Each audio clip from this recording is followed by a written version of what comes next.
Good morning, everyone.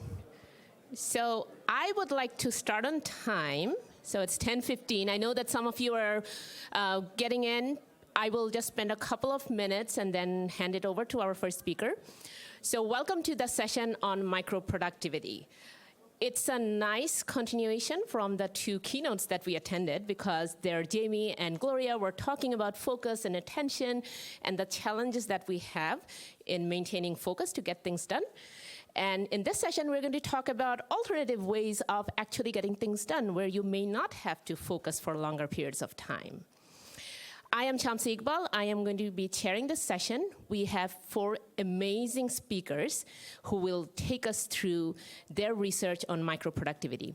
We have Lydia Chilton from Columbia University, Stephen Doe from UCSD, Walter Lasecki from University of Michigan, and Victor Poznansky from Microsoft Experiences and Devices Division.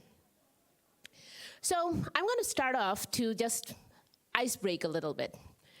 So how many people in this room have a laptop or a smartphone with them? Okay, almost everyone. I mean, if you don't have one, you might stand out. How many people have been using it during the keynotes as I'm speaking to maybe check your email?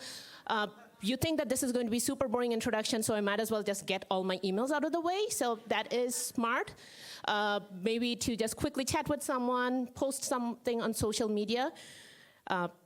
Yeah, so I'm pretty certain that people have been doing that. And the reason why I bring this up is not because I want to call you out. I want to point to the fact that we are all doing this because we care about efficiency. We're trying to make the most of the time that we have available. So very briefly speaking, microtasks are perceptual units of behavior that are basically things that belong to larger tasks. And these smaller tasks you can do in very small micro moments. The notion of microproductivity is basically doing a series of these microtasks that require very little context and eventually contribute towards a larger goal.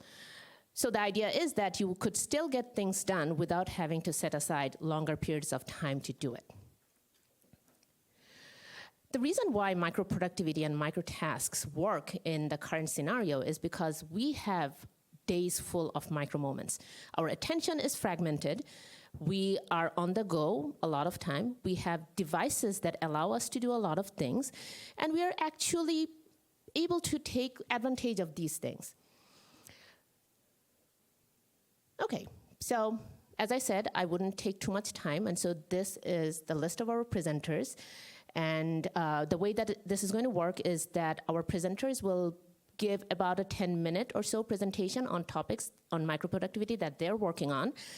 And then we will have an open discussion with all the presenters up on the in front, and that's where we will hopefully go away with a lot of fun research ideas to move this field forward. So without further ado, I'm going to introduce Lydia Chilton, who is a assistant professor at Columbia University. Do I get a clicker for slides? Oh, that dude? There you go. Okay, so, great. Let me switch this up. Whoa.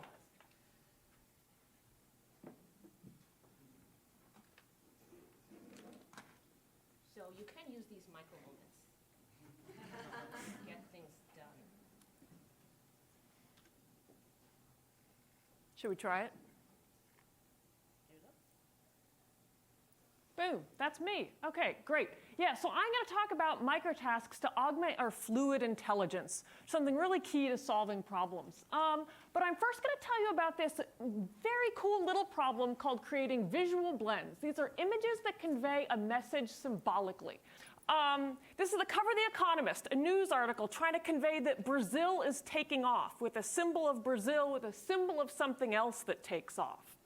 This is an advertisement for Tabasco conveying that it's hot, like a fire extinguisher. And this is a public service announcement without words. Anyone guess what this means? Anyone willing to shout it out? Yes, global warming, that the Earth is melting. Right? So this is really useful. News, advertisements, public service announcements. And not only is this useful, this is actually considered one of the most creative tasks. In fact, if you search for creative ads, these are largely the kinds of things that come up. So the first one is trying to indicate that McDonald's has Wi-Fi, that Red Bull has energy, skipping the alcohol ones, that smoking kills. I'm actually curious about if you guys see this one. Oh, what's in that image? Shoes and lungs. Yeah, now, many people hate this one. They can't see it, and oh, this is terrible. They're all subjective. Some people will get them, some people will not. That's sort of part of the charm, is that if you don't get it, you might say something to someone, and they can explain it to you, and then you've started a conversation. Anyway, but all of these are examples of visual blends, and I want to support people in creating them. So, we want to break this problem into tasks. It's a creative problem, so it's going to be hard, and there's no simple pattern for it. They all have different colors, different objects, different meanings. So how are we going to find a pattern? Well, the clue here is that we want that they all share a shape that they blend together. So for the public service announcement about global warming, the Earth is a sphere, the ice cream has a sphere, and that allows you to blend them so that you can see them both. They're both integrated and they're both individually identifiable. Let me just show you an example of that. Oh, mouse. So this is a quick mock-up of it happening. So the Tabasco bottle is a pretty complicated shape, but at a high level, it's a cylinder, which in 2D is a rectangle. So that's about what its shape is. And the fire extinguisher is an even more complicated shape, but its body, its main element, is also a cylinder. So you can see how these two things would go together. It says, maybe that doesn't quite look right. And now we have a pretty good first pass at that blend. Here's one more example. This is a public service announcements for turn off and your cell phone. So the symbol of turn off is a light in the off switch, and that's a rectangle, so great. The phone is also a rectangle, so at first blush this looks pretty great, but there's going to be a problem. That if you mask out the entire phone, you will not be able to see it. So instead, we want an internal part of the phone that leaves enough of it visible so you can identify it. So masking that a little bit more carefully, that is the finished product, the public service announcement. So that is the design pattern, and we can use this design pattern to turn this into a search problem. We want to search for symbols of Earth and symbols of melt that both have this circle or this shared shape in common. So I'll just take you through a quick example of what the microtasks are in this workflow for Starbucks in summer. Okay, so first you brainstorm what you associate with Starbucks. Store, Frappuccino, green straws, that sort of stuff. Then turn that into simple, iconic objects like the logo, like the normal Frappuccino, and figure out what shape they are. Is it a circle? Is it a cylinder? Is it all the object or part of the object? Do the same thing for summer independently. Beach, sun, swim, some nice images, you know their shapes, they're part of it. Now we've got this big database, and we can computationally solve this constraint of finding out two objects that share the same shape, but one has bits outside the shape that identify it. So the computer can automatically create a mock-up, and a person can come through and say, is this basically on the right track? But there's a way we can improve this without changing the shapes, but by thinking about the secondary visual features like color, textures. Anyone have an idea of what would make this better, more blended? Sometimes people can intuit it. This is what our users came up with, is if you turn the Starbucks yellow, it's still identifiable, but it's more blended with the sun. So this is the output of the system. If you didn't find things, you could continue to iterate. But those are the microtasks that are needed to do this process. And it's a combination of people and computers. There's an interface to do this where each of the stages are in sort of their own vertical with a computational stage in between. It'll output lots and lots of images, and people can choose the best ones to continue to iterate on. Joe's Coffee is a local coffee shop at Columbia campus, and a student group made a blend for them being open late at night, which they found this. Another was football being dangerous as a public service announcement, and they came up with this. Hand washing is smart. There's many ways to represent smart. The volumetric flask is one of them. And the philosophy department's Christmas party, they came up with this, which I did not understand, but philosophy students were in this, and they tell me that it is some classic problem that all freshmen argue about in dorm rooms until 2 in the morning, blended with Christmas. Okay, so these are the visual blends made by groups of people trying to do it for their own tasks. We've also done a study on this with novices with and without the system, showing that they're 10 times better with the system.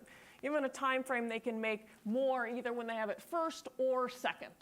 So 10x improvements is pretty good on this. So why? Why is this helping people? Well, here's some case studies. Users for combining bicycle and smart came up with this, which isn't such a great blend, and it has this sort of A+ thrown on the top of the bike in a kind of weird way. What happens is novices get stuck improving their first idea by adding more things. But instead, in VisiBlends, it helps them have many ideas to pick the best one. Another case is for New York City and night. So users unassisted came up with this, which is okay. The moon's a good symbol of night, and the skyline's a good example of New York. But although they picked these perfect symbols, the shape fit just isn't there. But with VisiBlends, there was more shapes, and novices could meet all the strengths, especially the harder ones like the shape fit, by finding slightly less iconic symbols, but being able to meet the overall shape fit. So we decompose these blends into microtasks, 10 times improvement. But the real question is, why is this helping?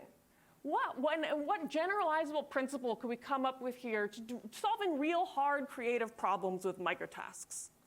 So I want to show you the process for football is dangerous. First, we found this helmet through a bunch of examples, and come up with this blend, which is okay, but it could be better. So to refine this, they did a new search for football helmet and white, came up and mocked these examples, and they picked this example out, or this combination out of all of them, because it had these better secondary fits. But in general, what's being supported here through the design process is separating crystallized intelligence from fluid intelligence.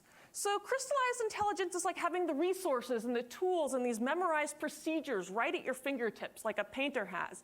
Your fluid intelligence is then putting that all together in real time. And if you don't have to pause your painting to go mix up a new color, you can do a lot better. And that's exactly what we're doing with this system. That's how we're augmenting fluid intelligence. Because we collect the resources and then combine them. And then to iterate, collect new resources and combine them. So we have crystal, and fluid intelligence steps. So just to summarize, we got this improvement because microtasks and computation can set the stage for fluid intelligence. We're working on all sorts of other problems of merging two fields or two disciplines together by searching through things, finding combinations, and having all the resources at your fingertips to prototype them. Okay, that's me.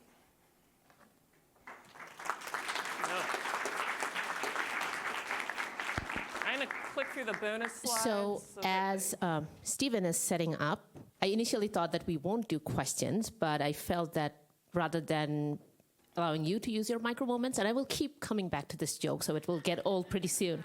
So if one question for Lydia, we can quickly do one question. I will hand you over the mic. Thanks, Lydia. That was really interesting to see all that. What I wanted to ask about, I guess, was the micro tasks. As you went through, did people come to understand them as steps in themselves? Like, did people start to see that as like a move that's an important move to make during that process, or like were they able to kind of deconstruct them into those tasks themselves? Did people start to see it in that way, or did they see it as part of a bigger process? And we've run it in several different ways, and we teach them both, what the individual pieces are and how they go together. The pieces without having how they go together ends in nothing good. You get a bunch of images of stuff, and they don't fit. So they are part and parcel. It's just like you have a bunch of paint but never paint a painting. That would be weird. You need some notion of what your ultimate goal is to pick the colors. I don't know what else you do in painting. I only watch the show. I don't actually paint. But great question. All right, I'll hand it over.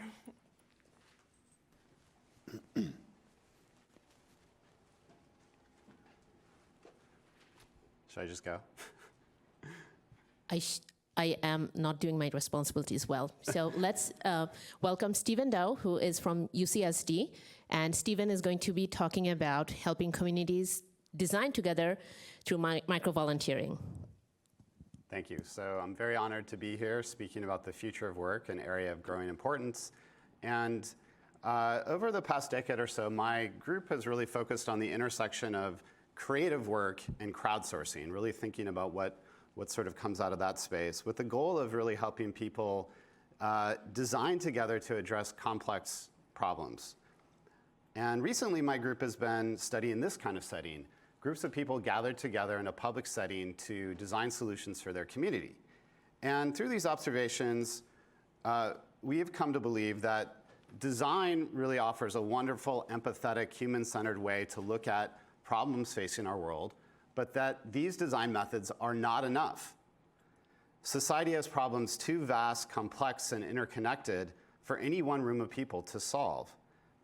We certainly can and should educate people about data and design methods and arm them with modern problem-solving skills, but these methods alone are not enough. A single team, no matter how diverse, hardworking, talented, thoughtful, can only explore a problem within their capabilities. And due to these limits on time, mobility, cost, skills, single teams can only explore so many questions, so many framings of a problem, so many different alternative solutions. So I argue truly complex problems require collective effort. And not the kind of collective effort where you just bring a bunch of people together and they have their devices and see what happens, but the kind where we carefully structure how people interact through social computing systems. So as one example of what my group has been working on, we created an online system called Community Crit, short for Community Critique. And the idea here is it's intended to supplement and scale up the kinds of conversations that happen in these public workshops. And our tool borrows ideas from crowdsourcing, where we try to gather meaningful micro-contributions in a short amount of time. This micro-volunteering model recognizes that people want to have a voice, but often don't have a lot of time. It's part of the reason why the whole city doesn't show up to the public workshop. People simply don't have the time to attend these things a lot of times. So through the tool, the participants can learn about a civic proposal, and then they're led through a series of micro-volunteering tasks where they might elaborate the proposal, they might critique the proposal along a certain rubric, they might rate a concept on different dimensions. So as one instance of this workflow, one community member might create a proposal for a tower as part of an urban development effort. They may even sketch it and upload it during the public workshop. And then a second community member would come along and do a set of activities around that proposal. So we had several canned activities, but in this case, the participant might be asked to pose a question for another community member. And in that case, a third community member would come along to answer that question. And what this does is it gives us a nice, rich, layered data set. And in the end, people from the local neighborhood submitted a bunch of proposals, and we got a bunch of rich, qualitative feedback on each proposal. So our deployment gave us some indication that the participants appreciated this approach. It gave them an opportunity to express their voice. And they also contrasted it with some other data gathering techniques like surveys, which tended to be lengthy and feel like it wasn't best tapping into their abilities in that moment. Urban planners also liked the fact that it gave their community a chance to express their ideas, and they talked about how those perspectives could be brought back into the workshops to help frame how the broader community is thinking about the problem. However, some planners expressed skepticism. One said it gave voice to people too lazy to get off their couch and come to the workshops, which shows that some planners still view face-to-face meetings as the place where design can happen. Nonetheless, we demonstrated that this approach around Community Crit provides a structured approach to enabling a large community to constructively elaborate and discuss design proposals. And that's just one example of my group's research on helping communities solve problems through this micro-volunteering model. To touch on a few more examples, we've built prototypes to facilitate conference planning, where organizers can gather input from an academic community, such as the authors and the attendees, before the conference to help plan a better conference. We explore the idea of the classroom as a crowd. The fact that in most classrooms nowadays, everyone has a device. In this room, everyone has a device. So can we tap into those moments where the audience is sitting there passively to do things that are constructive for presenters, for peers, doing interactive learning activities and that sort of thing. We've also experimented with how to leverage online crowds to inspire idea generation in sort of a studio environment. But I think what I'm most excited to explore with these models of micro-volunteering are these civic contexts. Public meetings are still the status quo for addressing civic issues, but they're problematic for a number of reasons. They can often be dominated by a few outspoken individuals. They are limited to those who can fit in the physical room or have the time to come and attend these events. For contentious issues, people often don't even listen to each other. So my group and I feel really compelled to rethink public engagement in civics. In 2017, we started this initiative called Design for San Diego, a citywide design competition where people address a key problem like transportation in this case, and all the many threads that come along with it: commuting, parking, accessibility, bikeability, preparing for autonomous vehicles. And one goal was to create an educational experience for young people. There's nothing that young folks like more than having an opportunity to learn by doing on problems that can potentially make a real impact. And it didn't hurt to have the San Diego mayor, the UCSD chancellor, and design guru Don Norman there to kick off the event and get people really excited about this. Another goal was to partner with organizations in the community to bring together young innovators, professional designers, domain experts, key decision makers to potentially get some of these ideas off the ground, to really ground this in the community. And over the course of several months, hundreds of people came out and participated in different ways and submitted ideas, solid ideas like beach access for all, a center for helping people get more comfortable with the experience of riding in an AV. What's that human experience of giving control over the car? A system for alerting drivers about nearby bikes to improve bike safety. And the winning team was not a group of professional designers, but a team of high school students, providing validation that everyday people from the community can have ideas and energy and optimism. And our goal here is to harness that and coordinate that. And now, due to our success in 2017, we're bringing it back next year.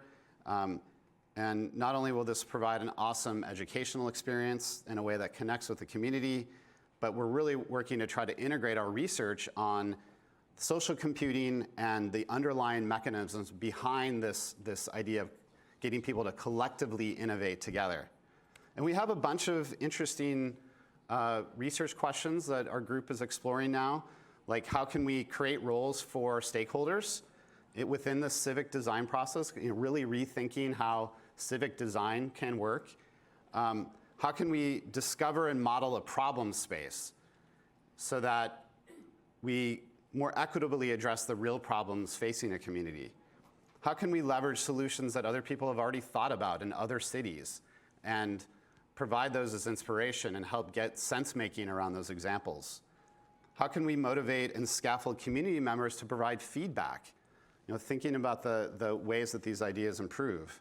And how do we create more resilient and flexible team structures that work in these ecosystems where people often have a wide range of skills, motivations, and levels of commitment? So this is very much a work in progress, but here's the basic structure we envision for this next year. We're going to have a series of in-person events. So much like the public workshops, it will start off with discussions, fireside chats, really to kick off a discourse around the problems that a city faces or a community faces. And then it will go on to these design and prototyping workshops, what we call design-a-thons, getting lots of people together in a setting to generate ideas. And then finally, a large summit where people have come back with some information about their ideas, some feedback about their ideas, and they pitch their ideas, and hopefully that becomes a great opportunity for the community to share and support different proposals. And we'll scaffold activities throughout this initiative. So the in-person events, they'll be structured and facilitated around particular activities. There'll be homework that these participants do between the activities to really connect it. And we do see these young, energized innovators as sort of the center of this ecosystem, but we envision micro-volunteering type roles for experts, mentors, feedback providers, judges. We hope that this builds momentum throughout the year so that we have the right people in the room when it comes to the summit, and hopefully help us gain traction on some of these great proposals. And I think that's where it connects back into this idea of future of work and microproductivity is how do we take micro moments from people in a way that contributes back to their community, not just to their own productivity for their own tasks, but something that we can create as a whole. So that's the end of my 10 minutes. Thank you.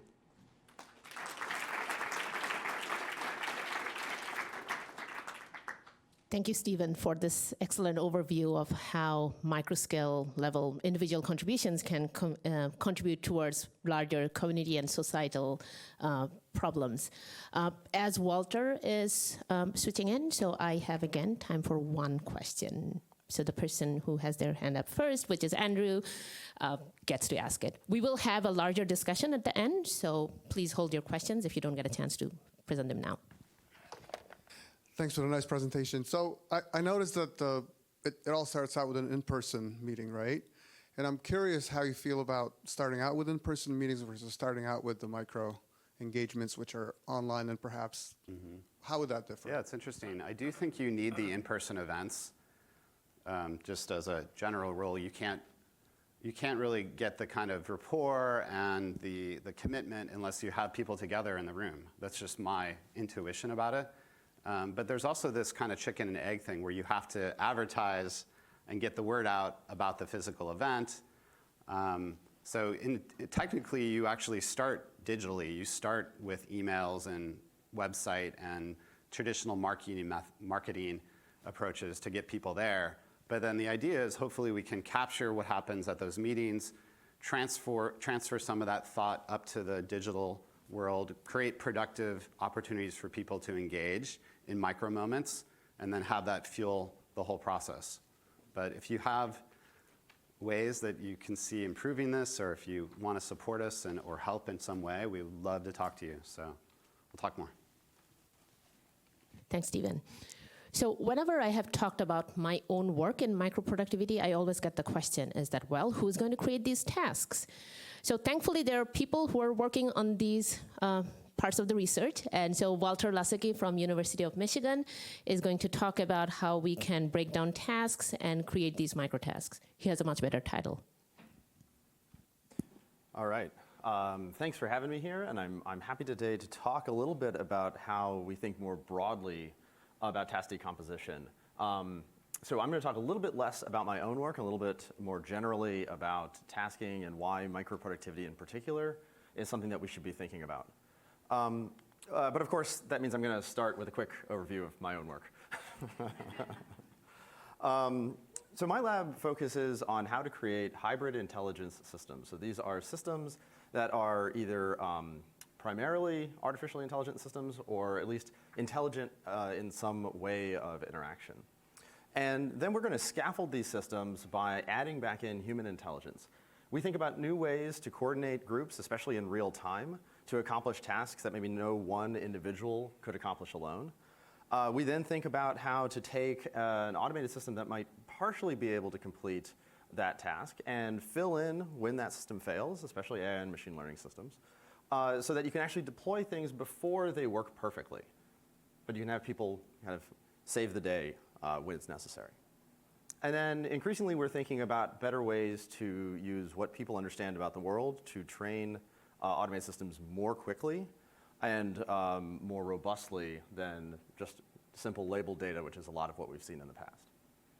So in doing a lot of this work, we think about new ways to push work at all kind of levels of engagement to the boundaries. Can we get people to meaningfully contribute to a complex task in 30 seconds? Can we get people to benefit from longer engagement, but then not have any assumptions about how long they may choose to stay engaged with a task? And then how do we do that with teams that may not just include people alone? So crowdsourcing historically has thought about how to divide work such that each of the microtasks coming out don't need the same level of context. So you don't need to necessarily have an understanding of what was going on before or what the rest of the task entails, but you can get a small unit of work. And this is actually a great model for potentially achieving microproductivity. So you can now switch back into something that you didn't need to page in a lot of information to accomplish, complete that task, and move on. Some variants on this, like self-sourcing, actually looks at working on tasks yourself in the future, so breaking down tasks so that you yourself can later complete them. And often this is in contrast to role-based work. So instead of hiring somebody for a given role or a job that they will perform over time, we think of the task itself as the unit of operation, and then we figure out how to construct more complex workflows from individual tasks. My own research has actually tried to break that model, bringing continuity back in, but assuming that we can avoid these assumptions by having highly breakable continuous workflows. So if I'm here for 5 minutes, if I'm here for 25 minutes, I can benefit from the context that I build up in that task, and yet at the same time, the system makes no assumptions about how long I actually have to stay engaged as a worker. So when we talk about microproductivity, the goal here is not just to work all the time, right? It doesn't mean that we need to backfill every little 2-second downtime you have in your day with productive effort. It also doesn't mean that we just want you to do more work, right? And in fact, like I said, you could even be doing tasks that are not necessarily work itself. So the way I'm going to frame this is that our goal here is to get more done at the right times. So if you want to be accomplishing a task that was on your to-do list, then go ahead and get it done. And Jamie Tevan and others, like in the original self-sourcing work, have really nice examples of doing that both for personal and professional tasks. Okay, but we often want to get more things done. So I'm going to have a running metaphor for how we think about work that focuses on something else that most people want more of whenever they can get it: chocolate. And of course, the only problem with chocolate is that this is not actually the size. It's significantly smaller. But if you think about a single piece, so if you want a piece of chocolate, that's great. This is a well-defined unit, this little candy here. It's feasible to complete or eat. And this might represent a small, well-defined task that we want to complete. But it is small. And if I only have this, I'm not going to be particularly efficient or productive during my day. So we can solve that. This is a picture of an actual chocolate bar that you can buy on Amazon. It's 10 pounds. So certainly you solve the volume problem here, right? You got plenty of chocolate, but this monolithic slab, this large volume of kind of undifferentiated, in this case chocolate or work, is a little bit impractical to eat or complete at once, right? So that's not exactly what we want. If we break it up into small pieces somewhat haphazardly, we end up with these irregular bits that are hard to plan over. I don't know exactly what the task size might be. It's hard to stop eating a piece or have a certain amount and then say, I want to move on to the next thing. So you can think about that as task resumption. The keynotes both touched on this idea in tasking, right? Where these irregular pieces are really hard to plan over. But the perks are that it's very easy to do this division because we kind of just let tasks break whenever either we have to, we get interrupted, or when we feel like that's a good time for a stop. Okay, so can we do this better? Well, we could go back to this idea of individual pieces of chocolate, so manufactured pieces. And this works really nicely because, again, we get the manageable size and they're consistent. So this would be a lot of the work that I just mentioned in crowdsourcing that focuses on designing ways to break down work into small units. But it is very high cost, right? It takes a lot of upfront energy to make sure that all of the pieces of work that I have to accomplish are in such nice uniform units. And it might not always be true that I want them to be uniform. I might have some more time or more focus or more energy to put into a task at one point than I do at another. So I might want actually the variability between different tasks that I can take. Okay, so overall, and I kind of have the parallels in chocolate and work here. So what do we want? We want the ability to do a lot of things, or at least the ability not to block based on what is currently known that we have to accomplish. I want to get my high-level goals without having to worry about exactly how many small pieces are ready to go. I want manageable units of work. And I want them to be somewhat predictable. So even if they're not completely uniform, I want to be able to predict how much work I'm taking off the stack at one time. And that might vary based on context, so I can pick that size. And then finally, I want it to be very easy to create these units. And so let's take some inspiration for what chocolate actually did, which is add grid lines. Right? We have intentionally designed points at which you can break. It's not infinitely high resolution, but there is some quantization here. You can pick one little segment, or you can pick 2 or 3 or 4, depending on what you want. They're consistent. You know what you're going to get. And there's a nice clean break point where you can easily resume a task if you choose to take a break at that point. So this is nice, but what I'm going to argue, and I think what's interesting going forward, is the idea that this requires intentional design. Right? We had to design this chocolate bar like that. We have to design work in the same way such that we have a plan for how people can index in and find the units of work that they want to complete at a given time. I have to give a lot of credit to Harmon, who's the lead PhD student on a lot of this work with many collaborators from Microsoft Research. And a lot of her thesis is thinking about not only how to do this for individual work, but situated in teams. So it might not just be that I get interrupted because there's some external factor to my work, but it might be to complete my work, I need to go talk to another person on my team, or to make sure that my team is productive overall, I need to be able to help support others who are doing a different task, or at least are at a different point in that task that I wasn't thinking about. And it goes back to a lot of the interruption and tasking work that we saw, and focus work that we saw in the 2 keynotes. So I'll stop there. A nice, simple summary here, and look forward to questions on the panel.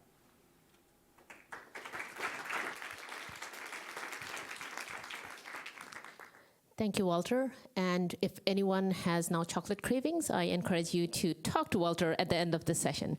So again, as Victor is going to mic up, we have time for one question. So the first hand up. Okay, so I will ask this question because this is something that, so for complex tasks, something like, say, programming or, writing, we have done a little bit in that space, but have you thought about the eventual quality? So if you're doing things via microtasks, what would be the quality, or do you have any sense of? Right, so tasks like writing tend to be highly interconnected, right? I need to remember all of the characters that I have in the novel. I have to be able to thread that story together. I have to match style over time, et cetera, et cetera. And so I think that the model still works, but the question is where and how you deal with dependencies. And that's an incredibly difficult problem that, by and large, we don't know how to solve all of. Certainly, some of your work and others has done a nice job moving forward and finding some paths. I think also I saw Michael Bernstein in the audience somewhere. another one with great work in the space. But we are going to have to come up with a set of tools that allow us to deal with those dependencies and kind of cut them when possible, but maintain them when necessary. And that might change the size of the different units. So you can imagine a not perfectly uniform set of breakpoints on a chocolate bar. Thanks. I'm sure we'll have more to talk about when we have the discussion. I slipped in this slide because this will lead us straight into the discussion. So I'm going to invite all the speakers to come up on stage. In the meantime, if you have a specific question for Victor, we can start off there, but we're going to start our open discussion now. If you have questions, there's someone in the back with microphones who will run around. Just raise your hand and we'll make sure that we get to you.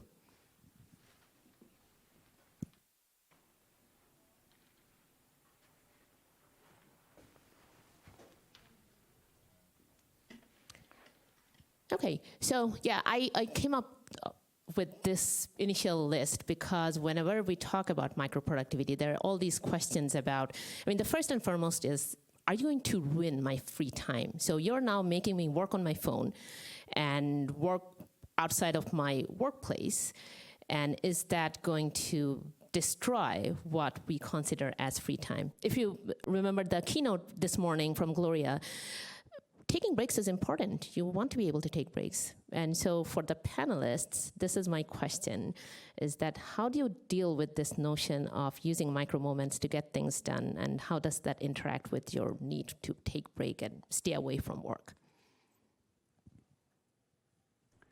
Who do you want to go first? Okay. Okay, it's me. All right, so I have my own personal strategy for this that is based on my research. I think of everything as constraints. And I actually got this from the management literature that talks about when you have a company, you really think like, what's our goal? What's the number one thing we want to be doing? So you don't get distracted by the little implementation details. So a lot of what I do is writing. So when you write a document, it's about that thesis statement. You need the supporting arguments and all the data and blah, blah, blah. And those to-do here, those are all over. And I know I'm going to use my crystallized intelligence to go find them later. But for me, it's a back and forth process. I'll have the thesis. I'll go find those bits. I'm like, oh, this data doesn't actually support this thesis. Brainstorm a couple more theses. And everything is always sort of in motion. Very often, instead of using a Word doc to write, I'll use PowerPoint because I love moving the slides around and I love having the images in there. Anyway, so by dividing my work up into constraints and thinking about what's the thesis, what's the evidence, and using tools where I can move them around, I feel like I can regain that state when I need to, and I can take a break once I feel like, okay, here's an idea for what my thesis should be. I've done a little work into it. Now it's stuck. I'm going to go away, have some lunch, come back and rethink about that thesis. And we do know that taking breaks are important because, as Gloria said, 20 minutes of taking a walk can make you more creative. Anyone else have a thought on this? I would add to that, I use my inbox as a to-do list. I don't know if you guys do that. So I send myself tasks, emails, to remind myself when I'm doing email to do that thing. And I tell other people, send me an email to remind me to do that thing. I have 20,000 unread emails. I would just drown. That'd be good for, it doesn't work for everyone, so everyone has their own strategy, clearly. Well, she'll get to it eventually. Well, so I think this idea of eating up your personal time or your break time is often, I think, overstated a little bit, right? You can be efficient in taking a break as well, right? When I'm waiting at a bus stop and I want to just use that time to do something productive, that's because I don't want to do that thing later when I want to take a break. And I want consistency in taking a break in a lot of cases, just as much as I do when I'm trying to focus on work. So being able to kind of, I guess, defrag the little time in my day so that it's actually constructive in the way that I want it to be, whether that be to recover or to actually produce, is something I think more flexibility is generally good as long as we cannot get stuck in the little baiting traps that Gloria talked about, like stealing your attention away. So Jamie had this thought a few years ago, and when she said that I want to turn people's work weeks into 30-hour work weeks, and we want to be able to save an hour a day. I don't know whether that adds up to 40. I think it does, 30. But yeah, I think that that is one of the motivations, is that if you can get those lingering thoughts out and done somehow, and then you actually free up more time. So I'm looking at the audience now if anyone has any questions. Hi, Julie Hoy, University of Michigan. So unlike what you were just talking about, which is doing microtasks from your own work, I'm interested in microtasks for someone else's work. So I guess that's more in line with some of the stuff that you were talking about, Walter. And I guess the reason I'm bringing this up is that Jamie, in her keynote, she mentioned putting like the personal growth forefront for people who are doing this type of work. And I guess I'm wondering what is lost from just doing the microtask and knowing that small bit versus knowing the wider context. So like, let's say if you're working on a big project and you're just doing a small amount, there's something that's beneficial from knowing that whole context for your career or learning these skills. So what do you think is lost, and is that a problem, or how can you support that greater context without losing the benefits of the micro part of it? Okay. I can She start off. mentioned you, so you, Yeah, you start. so by default. Yeah, no, I think that's a good point, right? There are these little learning benefits, and there are all these chances to accrue context that is useful later. So in answering Shamsi's question after my talk, right, this idea of dependencies that are formed between different pieces of information in the task is going to be important. If you can pick those up along the way, you can kind of often onboard or kind of ramp up to a larger or more productive period of time. I think that's something that we also want to have an intention with the design of workflows and systems to help with that. I think, though, it again fits into this model, right, where if we're thinking about that unit as having dual benefits, one, it's getting completed, but also it can help you get onboarded to another task. Maybe that means I pick something slightly larger if I have a moment longer, because I know that one isn't as contextually relevant to the rest of the things that you need to be doing. So you can start planning over these different kind of chunks of work. I think one of the things that's also important here is that right now I feel that we're still in kind of these initial stages of how we can make the most use of microtasks. And so one of the things that we have been actively thinking about is that in terms of when people are doing microtasks, how much context should we be sharing? And it's kind of like the context could be not only the local context about the task itself, but where does it stand in terms of the larger goal that you have? And we don't quite know yet how this should look like, but that is one of the things that we have been actively thinking about. So that's a super relevant question. Oh, I have an answer for that. I will tell you. So I've done two tests, the VisibLens that I showed, and also the conference scheduling that Stephen talked about. I've done the version where everyone's totally independent and does not have that context, and a version with all the you have microtasks, but you can also see the big picture. The only one that really works is when you can see the big picture. Things just get lost between those breaking points unless you know what the overall goal is. It can fill in those details. This always felt intuitively true to me, and I have 2 data points on it. So I'm going for that. And also, just going, and particularly for the whole context thing, just going over it again and again. Is there any other way to make something good than to just go over it a million times? That is the only way I've figured it out. There's this book called The Design of Everyday Things. It has some evidence for that. Yeah. Steve, you had something to say. Well, I was gonna point out the importance of, yes, you have to explain how this fits in, but also kind of the model of the big global picture of how this is being done. I think it's both an answer to how do you motivate people and help them contextualize the work that they're doing, but also it's really important for how do we even do this in the first place? And I think it's kind of an answer to the third question up there. How do we actually convert complex tasks into micro type of work? You have to have a theory or a model or a framework for how that micro work is being done, and we've seen it here. We saw a very, very broken down model of how to make these ads. We saw, I think we're just starting to learn about what civic design means and how to really think about how policies and proposals and change happens in a city. We saw it in some of the other work we've heard about is you have to start with it's almost like organizational design, right? So on some level, this is what companies are and what organizations are for people who kind of oversee how an organization is designed, but on steroids, because we're talking about lots of micro organizational pieces fitting together. So it's a very interesting space, I think.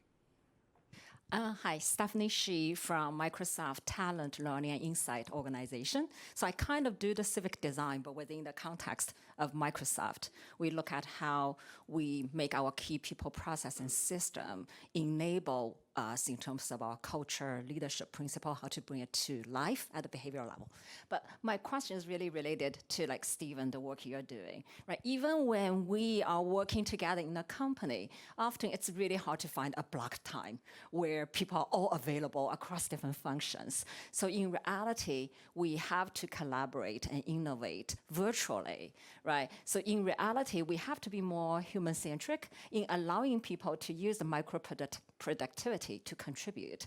So from your work, what are some key success factors to make those virtual innovation, right, as a community successful?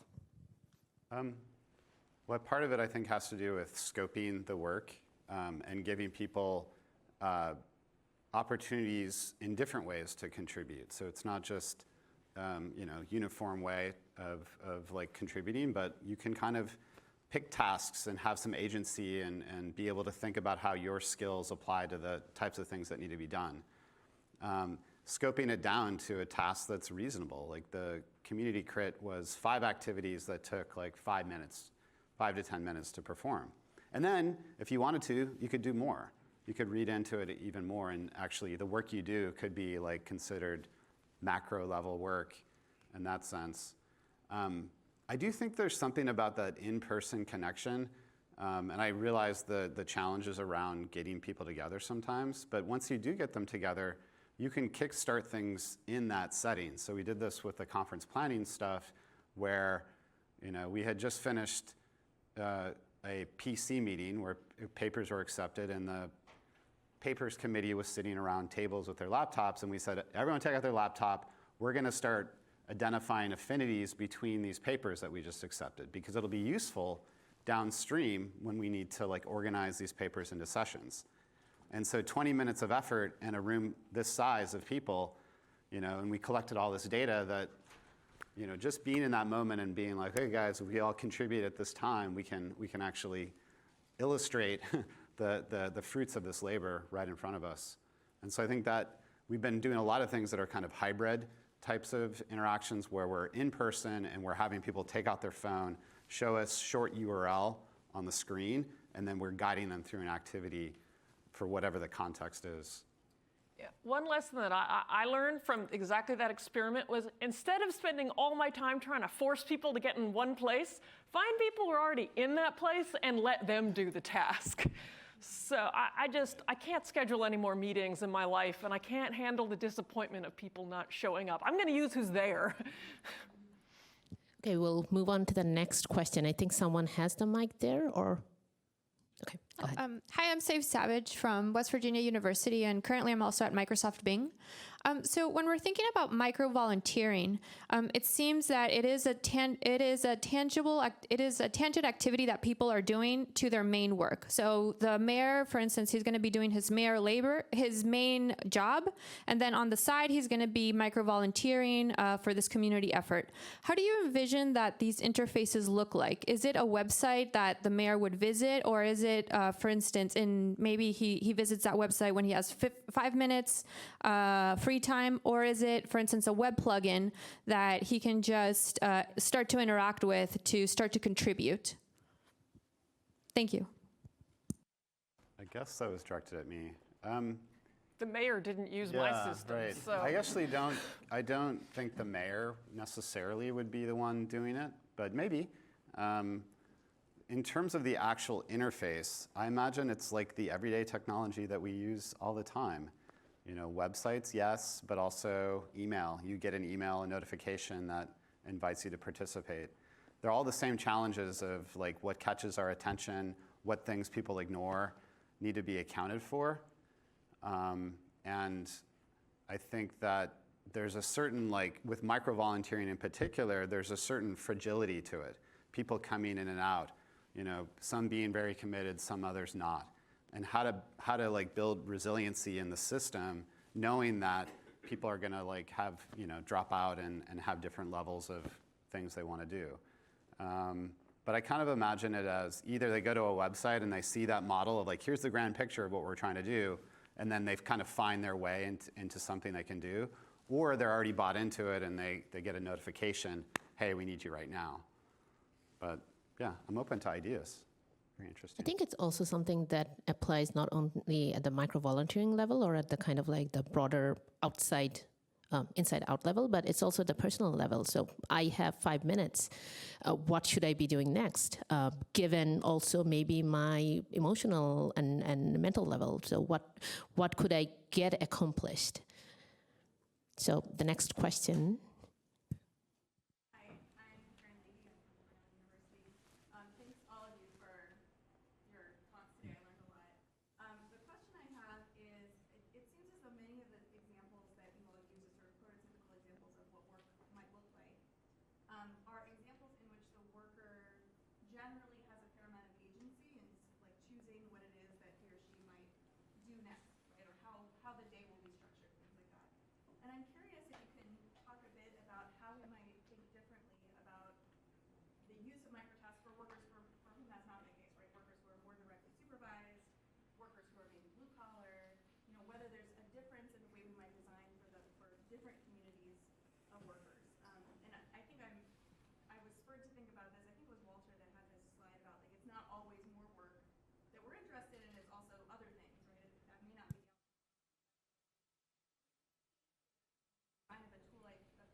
Yeah, maybe I can start replying to that. I don't know if I can hit all the points, but certainly this has been kind of a long-running thread of discussion in the crowdsourcing literature, right? Where if we just break everything down into these completely, not just context-free, but often that pairs with skill-free or minimally skilled work, right? Which goes back to the Marxist comment, right? We turn it into something where you're just turning the crank.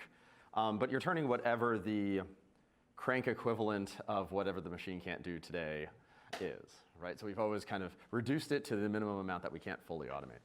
I think that's the dystopian version of this, but it does go to the other extreme, right? So if you're talking about direct management, a lot of what we're seeing with algorithmic management and oversight does take this flavor, right? You know, you have a process. Now the question of, does that lead necessarily to incentivizing more work as a kind of strict objective? I could see it going either way, right? Because you're saying that, in some sense, you make it a more pure economic transaction, right? Now, if I can come in, I can do that effort, I can get exactly a payment for that effort, I can reason about it in a way that I might not be able to if I just have to show up to the office and I don't know if it's going to be a good day or a bad day. So maybe it gives a little bit more transparency in that sense, but we do, I think, want to get away as much as possible from using people for any task that is that mundane and maybe, well, I don't want to overlap terms with the keynote when I say rote, but I think I mean it in a different context. Yeah. I think those are also tasks that eventually we might want to automate. So, but that's a totally different conversation. Yeah, the question is where do you stop wanting to automate things? There's lots of stuff that I can imagine automating that I still get paid for. Cool. Next question. Yeah, hi, Dan Lopton, Carnegie Mellon.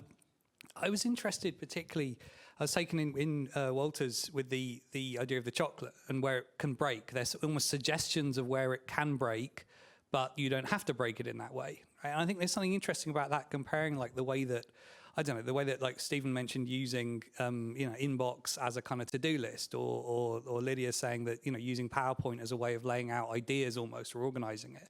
And I'm wondering whether there's an opportunity for sort of almost micro tasks as being suggestions for how you might learn from how other people structure their own work. Because, if you saw them almost as like, as a sort of seamful design rather than like seamless, you're almost seeing these are possible breakpoints. someone finds it useful to divide their work in this way, someone else breaks it up in that way. You know, they're kind of different shaped tasks that fit into different, I don't know, mindsets or different opportunities. I'm wondering, like, how does that fit with this idea of, like, the third question of how can we convert complex tasks into series of micro tasks? Like, is it something that should be done by people themselves? Like, so, you know, some support tool that almost helps you work out how to divide up this sort of, I don't know, amorphous blob of stuff you've got to do into things. I'm just wondering what would that look like? Just to jump in, because I think about this all the time. You know, I see this idea of perforation or breakpoints, right, as exactly that. You're giving a person the tools that they need to create either their own workflow or their own work kind of construction or structure. That's useful for exactly that reason. Like, you know, pick your favorite email client and to-do list and then compare it with your neighbor, right? Different things optimized for different workflows. And right now we have these very opinionated systems, right? It's there, deal with it. If you don't like it, use a different one. Okay, or you have the kitchen sink and they just kind of throw every individually optimal thing in a big pile. But yeah, I think the closer we can get to letting people have control over how, when, and what their work looks like is what's exciting to me. Well, I want to pick up on this idea that you can learn while doing micro work, which I think gets at this issue of the work around the work around the micro work. You know, part of it is that whole task decomposition piece, but we've spent some time thinking about the scaffolding we can provide. Right, you can kind of now reimagine what these like feedback loops look like. You're not getting the quarterly feedback review. You're potentially getting after each task feedback on what you've done. Potentially, you know, whether it's, you know, in a lot of these tasks, like, you know, the correct answer, or you can see how it aligns with other workers who have done it. We've experimented with like a human being providing feedback. You know, it's something you need to do in the more the creative work. I love the idea that you can like learn from how other people are doing the work, somehow harvest that and like automatically, you know, offer that as scaffolding for future workers. That's a really exciting idea, I think. Agreed with all of this. Good ideas, guys. I especially agree with the idea of like scaffolding and feedback. That feedback is for things that you can't quite write down or say. And so you kind of have to, I feel like, watch somebody go through the feedback process. The scaffolding is where you can really learn. In Visiblance, I think the equivalent of scaffolding is the design pattern. And so when I look at creative problems, I don't ever think of, and how do we divide those up? Like, you clearly can't just draw a line through it and like, you do this half of the ad and I'll do that half of the ad. That would not work. And so you want to look for things that are more abstract than that. So like in metaphors in this case, or the shapes, there's some principles of vision that you can use or cognition very often. But I actually got this idea from having taken a very frustrating music class that I was forced to take in college. I'd played the piano kind of like a monkey since forever. I was very good at it in the read sheet music, produce notes kind of way. And I didn't know that there were these abstract patterns to it, that there's, anyone who's played the guitar knows there are chords. Chords are the abstract patterns, and the chord progressions make something sound good or bad, and all the good sounding songs have the same chord progression. I didn't know any of that, and it made me think a lot less of Mozart and Beethoven, knowing that they had these abstract patterns at their behest. So I do think a lot of creative things, you can find the patterns, but they might be below the surface, just like in music, just like shape. They get to more fundamental things that we perceive, like the movement of notes or the shape of objects. I would like to just add one point. And so there's this influential work from Darren Newston back in the 70s. And so he was looking at the units of perception.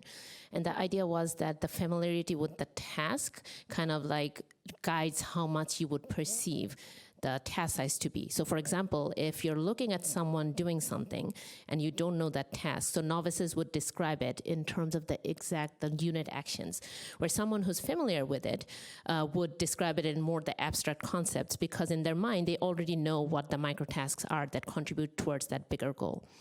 The other point that I wanted to make is that in this journey of microtasking, we have started from, at least in our research, we have started from prescribed microtasks. So you have these list of things or this vocabulary of microtasks that you get to use to define something, some bigger abstract concept. In the word examples that Victor produced, we are looking at more natural kind of expressions of microtasks. Now, these might be broken down into those fundamental units, but if you're familiar with the task, maybe you don't have to think about those fundamental units. Okay, so let's move on. Michael, he has had his hands up for a long time. Hi, Michael Bernstein from Stanford. Maybe trying to stir up a little bit of disagreement. I wonder if microtasks are the wrong theory for what's going on here. Like that's underneath what you're all pitching. In that it's not really about time, like making the time micro. It's about the amount of scaffolding that's being provided. Like if you go with this metaphor as computing as a cognitive scaffold, right, that it's externalizing my cognition, a lot of our tools are based on this as a guide, I think what I'm hearing is sort of a reaction to an alternative where I'm given complete unilateral control over coming up with the visual blend or over the design for the community project. And the reaction is to say, no, actually, it would be helpful to scaffold me, maybe not through every step, but through a lot of these steps. And we have different scaffolds at different times. And when I teach design, we start out with a lot of scaffolding, and you must do this and then must do that. But as you get more experience, that scaffolding gets removed. So I'm just wondering about, is this really about microtasks? Is it really about like the short period in which I'm trying to divide up my work, or is it actually about sort of micro scaffolding, about trying to build in more of this kind of intelligence and patterns that you were suggesting into the work that I'm doing? Like where do you see this?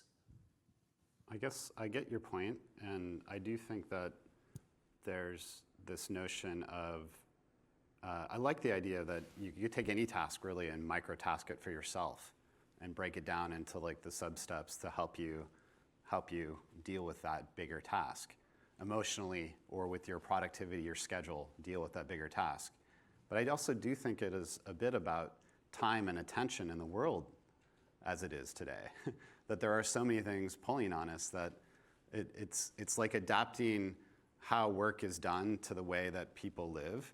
Now, there's a whole separate question of like, maybe we shouldn't be living like that, moment to moment, attention to attention, and we should be like giving ourselves space to do more meaningful work. But I think it is a little bit about adapting to where people are, what they want to do, how much time they have, what's the right growth at that moment.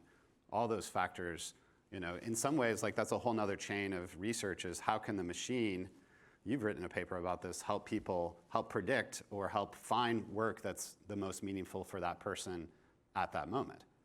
So like we can build up these models of individuals and help deliver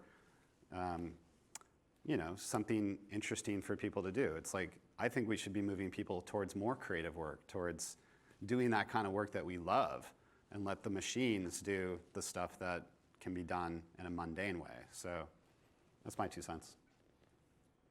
Yeah, just to add one more quick thing. I mean, I think it's kind of a both and thing. I think the scaffolding that you're talking about is useful more broadly than just how we've been talking about microtask or microproductivity.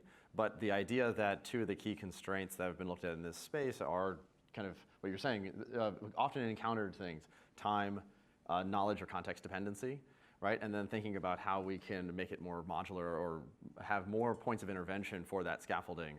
So it's almost the way to think about fixing the scaffolding in a wide range of tasks.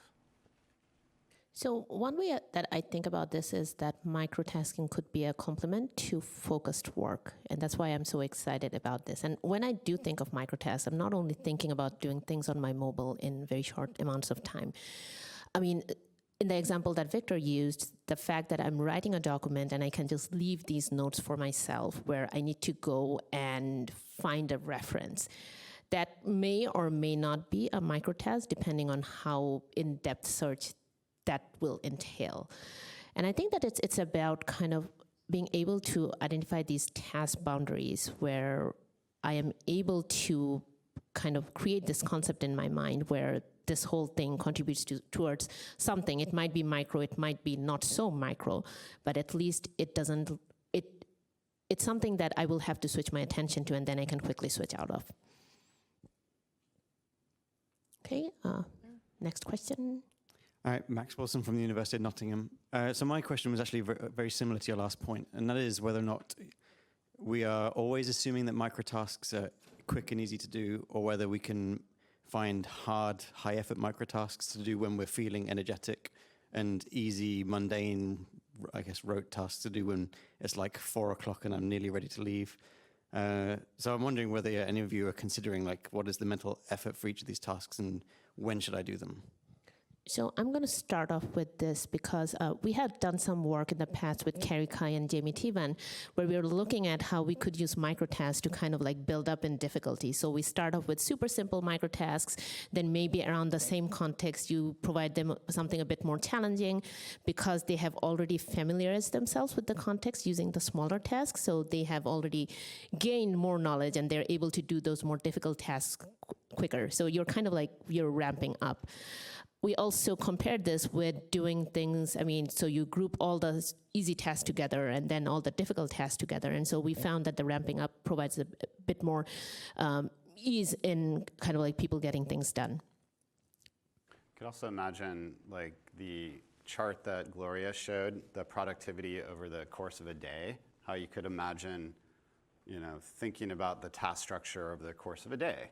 I like to do my email first thing in the morning, some like creative work that takes a little bit of attention at my peak points, but in the evening, like maybe I can work on some rote tasks, that sort of model where it's, you're either choosing or the system is delivering you the work based on like how you feel at that moment. I think individual differences are important, and I believe Mary Shernsky's interns last year looked at how certain people, they work better in the morning versus others who work better in the afternoon, so you might need to kind of like time shift that graph a little to find what each person's peak point is. So maybe I do more logical stuff in the afternoon better. But yeah, so there's definitely also a need for personalization. Can I follow up with that on something I observed that they were doing in a car production line? And that's that they were interleaving difficulty of the vehicles that were coming down so that they could feel on top of the workload for a bit with easier cars like low-spec models that were coming through. And then they would get a hard one, which is a high-spec model, and they would fall behind a bit, but they could catch up with their time. And so they wanted to keep people at this kind of 95% effort so they could expand to cover the hard task when it came, but then catch up over time. I wonder whether that had a model that you'd seen, because you were saying whether people should build up all the easy tasks at once and then the hard tasks at once, or interleave them. Yeah. This reminds me of the GRE exam that I took many years ago, that it kept on building on difficulties of the question. But That means you're good at it if they keep getting harder. Yeah, your mind stayed at the bottom the whole time. then it suddenly switched to something like 2 + 2 and said, oh, great. So yeah, there is some work that has looked at how to strategically interleave either breaks or break-like tasks, or at least different tasks. Sometimes that's good, sometimes that's bad. It's a longer discussion of when that's useful. But there's also some literature I'm a bit less familiar with in like call centers that looks at stressful tasks. So you think about 911 responders. Like you pick up the phone, you listen to somebody have a crisis over and over. You also have to kind of stage time, and sometimes there's little rote tasks around bookkeeping and things like that that have to be done. And often those are either emergent or intentionally put into someone's day so that they're not just like max stress all the time. Yeah. Other questions? Yeah. Hi, Caitlin Hart, Microsoft To Do. I find this fascinating. I'm also super interested because the idea of taking a big task and breaking it into component parts is just a core part of how we develop executive functioning. That's just how our brain develops. It's part of what kids are expected to do as they become functioning individuals in the workplace. And it's something that I think is really hard in the environment they grow up in now, where everything is computers and it's different, right? There's a lot of distractions, and there are a lot of new factors that make just managing basic executive functions hard for kids. To what extent do you think about the impact on our own cognitive abilities and what side effects there might be on what we learn and what we can do, or what young people today would be able to learn if computers are doing things like breaking down tasks on their behalf? Or to what extent is it like supporting their development? So every morning I tell my kid, come downstairs, and he just comes downstairs in his pajamas. And I said, no, I didn't mean that. That means that you have to get out of bed, change your clothes, brush your teeth, make the bed, and then come downstairs. And so it's essentially, so unless I break it down for him, so he doesn't get it. But I think that's actually a great question, is that, and it boils back to about the bigger picture and the goal. So when you're doing a smaller task, having awareness about what it contributes towards and how it's helping us progress in our eventual goal. Again, we don't have the answer yet, but I just feel that this is something super important that we will have to encode in whatever products we develop. I agree with that. There's a danger. You can measure of a either the input or the output. And measuring like the hours put in is the input. And what you really care about is the value out. And when we just say, oh, how many microtasks? Well, that really makes sense in like a factory setting where it's really controlled, there's an infinite amount to do, and it's very well prescribed. But in almost anything else, particularly the creative tasks or the writing tasks that I think about, you really want to focus more on the output and the value that you're contributing at every step than just with the input. And so just like Shamsi's kid is like, yeah, well, the value was to be ready to get out the door, not just to literally be downstairs. And that's one of the reasons why I was saying, like, when I just break up tasks and give them to people independently, it doesn't work, because the big picture, the value is lost. But anytime I design a system it's meant to coordinate people, I make sure the fundamental constraints are out there. Like, this visual blend has to communicate football and danger. Bunch of microtasks, but then it has to come together and make sure we hit the right value principle there. So I'm sure distraction is terrible for things, but I think if distraction is bad, it's because it tears us away from remembering what value we're really trying to provide here.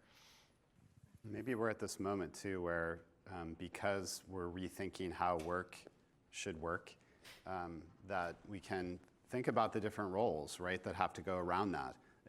People with high executive function, people who have that ability to take a complex task and break it down, could serve this model quite well as these sort of higher level thinkers within the overall ecosystem. It's a hard thing to do. Maybe it's time to rethink, how much work we should be doing. Maybe we're working too hard and it should be more about feeling good about doing some things in a day and fulfilling our lives in other ways.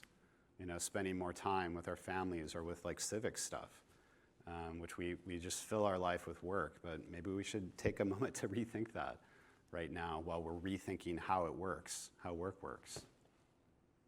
So we probably have time for one and maybe two questions.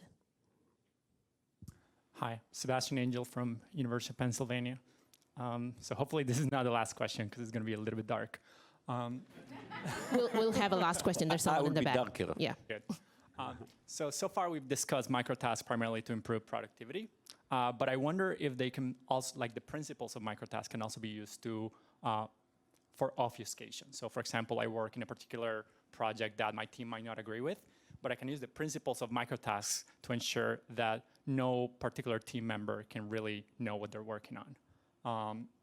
And like how do we deal with this? Fire them? I don't know. Like, how do you deal with an asshole? Like,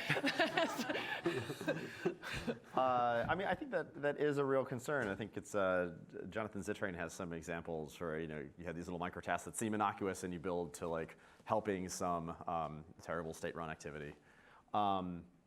I think it is certainly possible to use the removal of context as a way to hide that same objective that Lydia keeps trying to give to people entirely from them, right?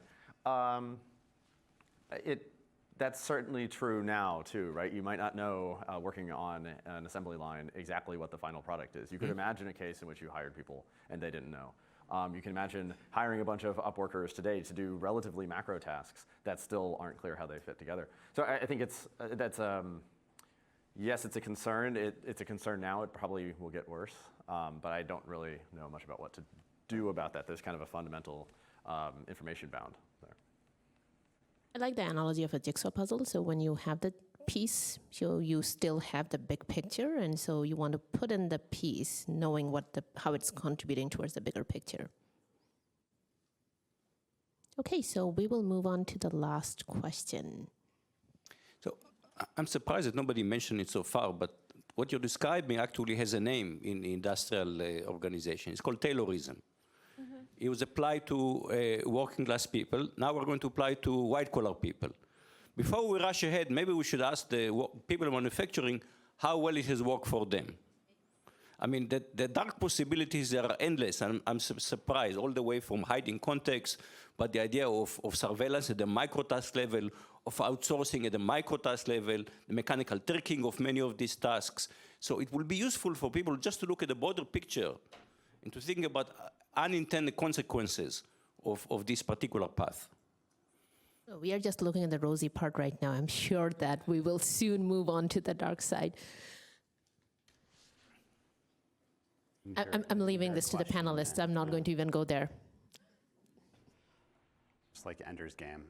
Well, yeah, I mean, so the whole idea of scientific management, right, it was that you wanted to be able to understand these small individual component steps, right, and then be able to optimize. And I think where you saw the biggest challenges come out of that was this idea of a monolithic feature that you were optimizing for, right? It was just productivity. There's no humanity left in the system.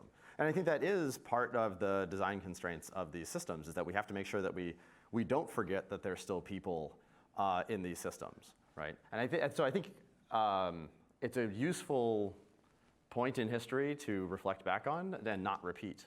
But we're not, I think, doomed to repeat it. Cool. On that super positive note. I said not doomed. Yeah, so that I wasn't being sarcastic. So I would like to thank our panelists, and thank you everyone for being here and asking some great questions. Thank you.